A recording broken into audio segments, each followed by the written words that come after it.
Idalia with a bunch of extra characters. What was it again? What was it again? It's right there at the top.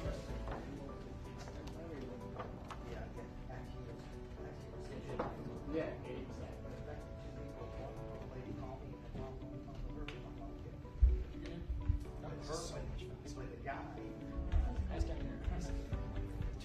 Once you're on it, it might take a second.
I spoke to both people for it. I hope so.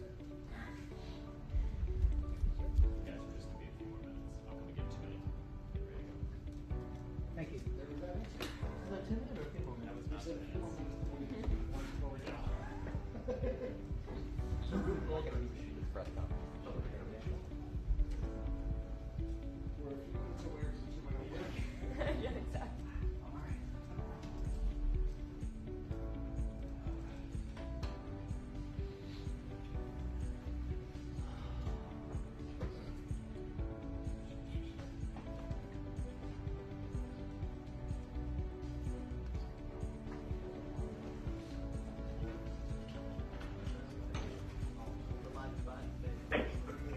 Our Hurricane Idalia press conference will start in just a few moments. For our reporters on the line, we remind you to press 1 on your telephone keypad if you'd like to ask a question.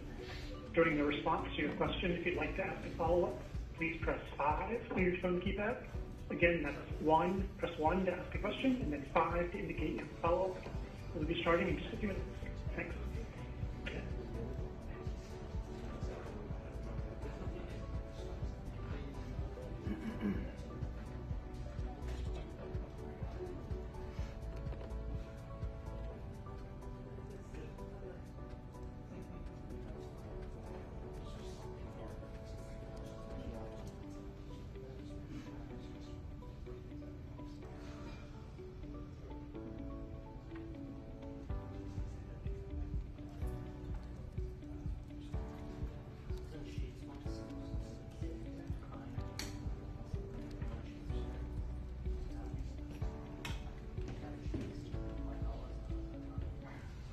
Two-minute warning. Reporters on the line. Please press 1 to ask a question.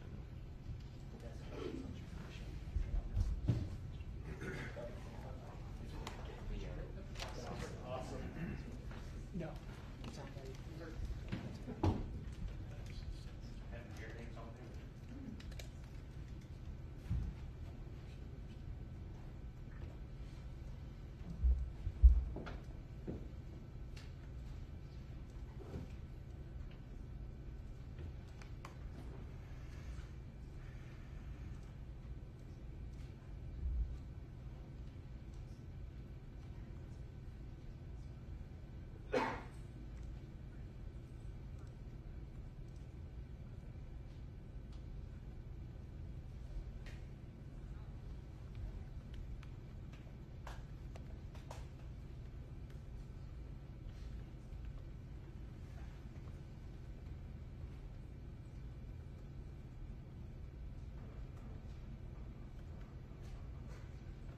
Well, I thought that was fine. Sounds good.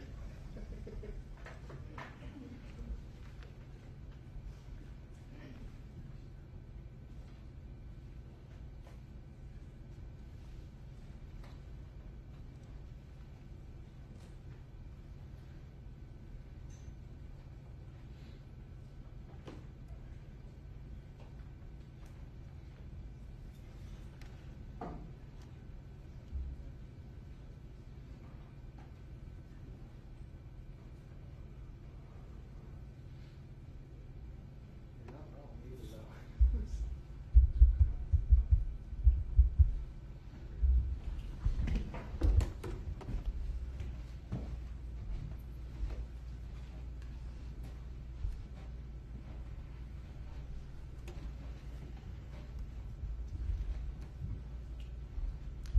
Good afternoon, everybody, and thank you for joining us today.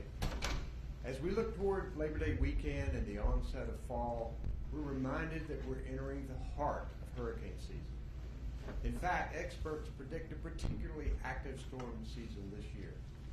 Today, we're preparing for the first named storm of the season to impact our state as Hurricane Idalia works its way across the southeast after hitting Florida and Georgia.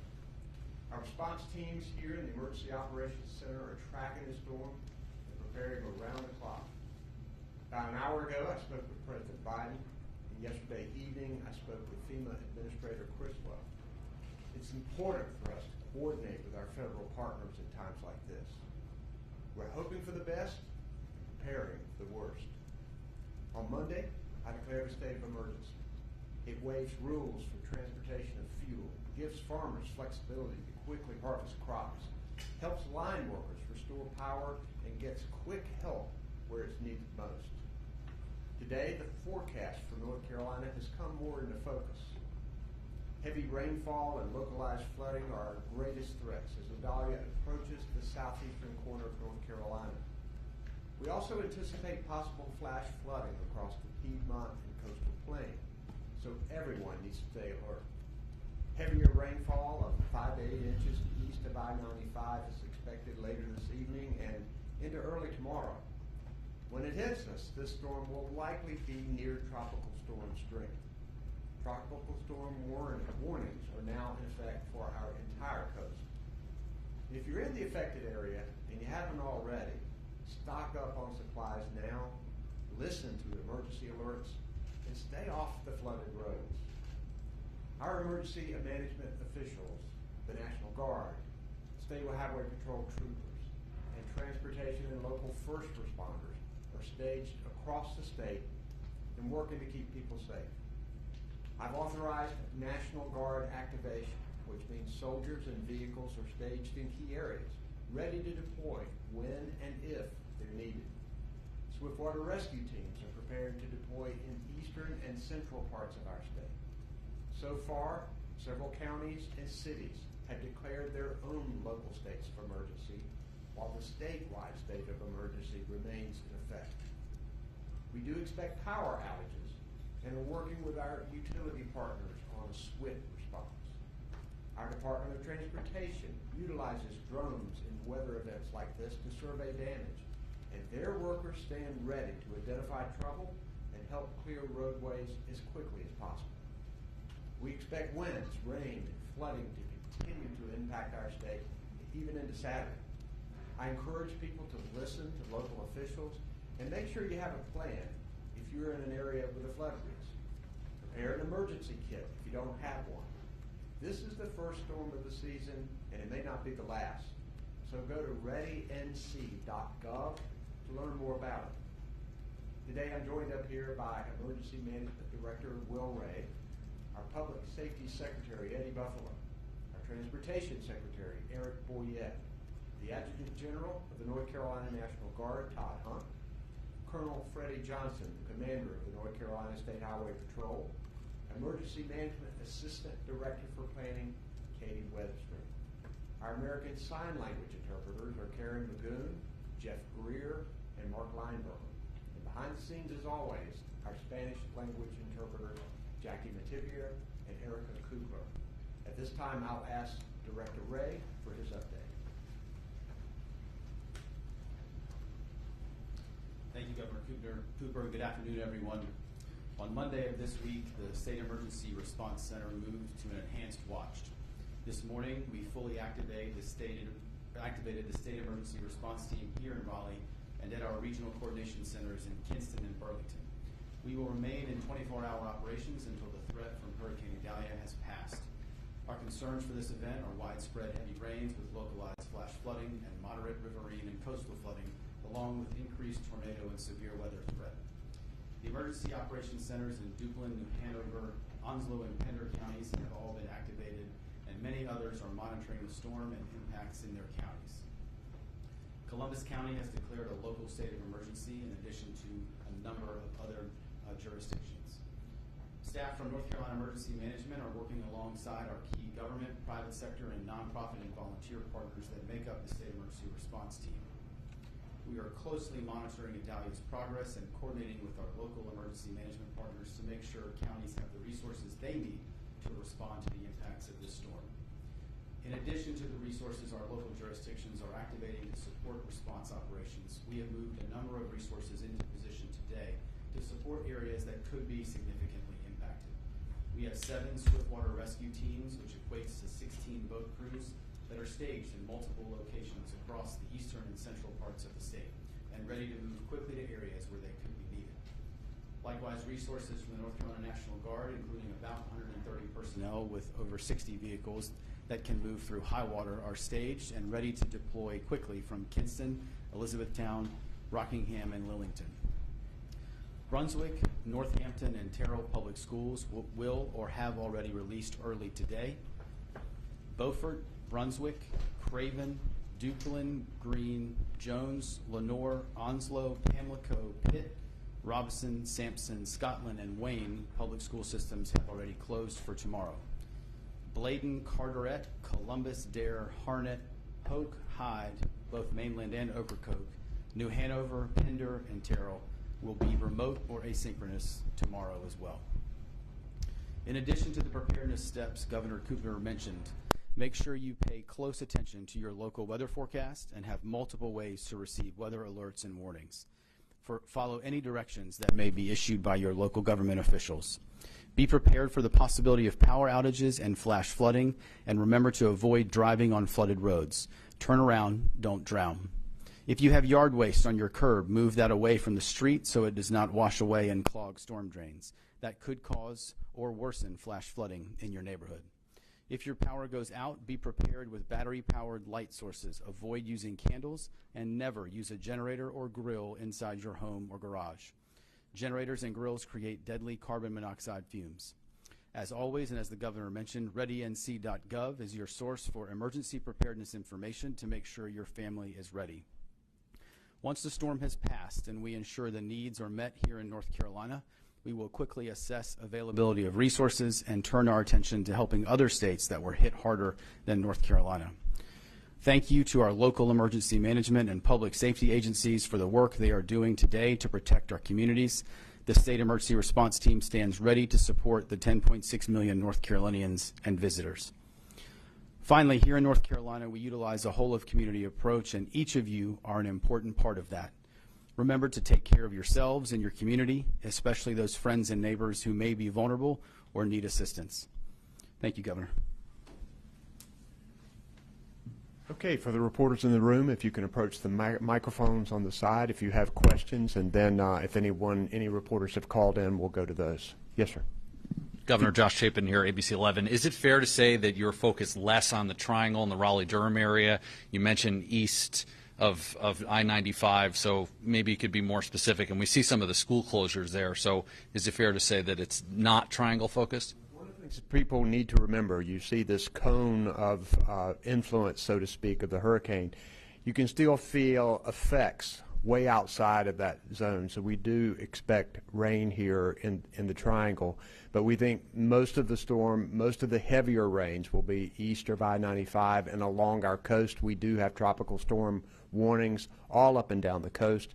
We're concerned about the potential for storm surge, and always we want to keep an eye out on flash flooding and potentially riverine flooding. We don't know about that yet. This storm is moving faster than people had anticipated.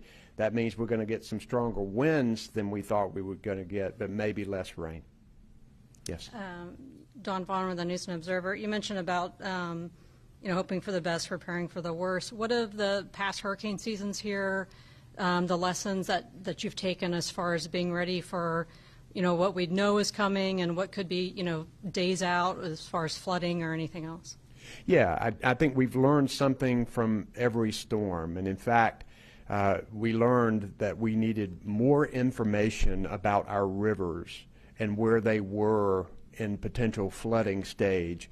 And so we've put in the Feynman system that allows us to continue to monitor where our rivers are so that local officials can provide information and warnings and evacuations to people that may live on the river and may be in danger of flooding. We've learned a lot about what we need to do with our transportation system and getting our roads open as quickly as possible. I think North Carolina's experience in this area has shown us that coordination is most important, and I think across the country people will look at our Emergency Operations Center. People come from all over the country to look at how we operate here, because not only do we have local, state, and federal officials here, we have our utilities, we have our medical people, we have our private nonprofit organizations, we have our volunteer groups. They're all here working in a coordinated effort, trying to cover gaps and making sure the people of North Carolina are protected and that we can recover as quickly as possible. Any other questions in the room? Do we have any online? Okay. Yes. Our first question on the phone is from Kenny Beck with WXII 12 News. Kenny, go ahead.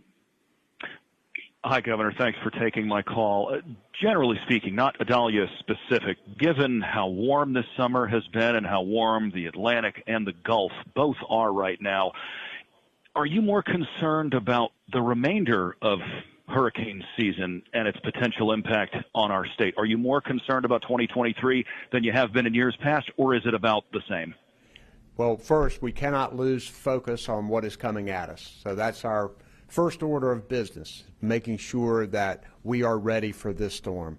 But I don't think there's any question that with the predictions of a greater than average storm year, that we need to be ready and understand that these storms can come at us anyway. And so we really want people to prepare their homes, have that emergency kit, have that evacuation plan. These are things that you can do now, even if you're in the triad like you and don't expect a whole lot from this storm. Getting ready for the next one, I think, is really important for people to do. And as a state, as we look forward to what is happening across the planet, the effects of climate change, we know these storms are going to be more ferocious. It's really important for us to become as resilient as we possibly can when we build and repair, and making sure that we are ready for the years ahead. Next. We have a question from Sam Walker at WOBX. Sam Walker, go ahead. Thanks, Governor. Just some words for our visitors that are here, with this being the final week before Labor Day, not only here on the Outer Banks, but all up and down the North Carolina coast. A few words for them, what they should expect, what they should be ready for. Yeah, well, we love our tourists in North Carolina. We know they come from certainly all over the country and even all over the world for our beautiful beaches. Though they are here, they need to be careful. We are not aware of any evacuation orders that local officials are giving.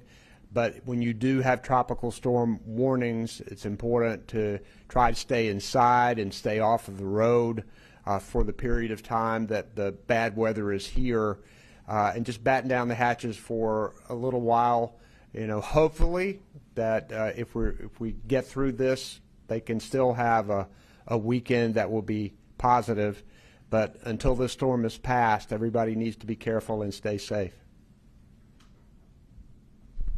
Next question. Okay. Thank you all for coming. Stay safe out there, everybody.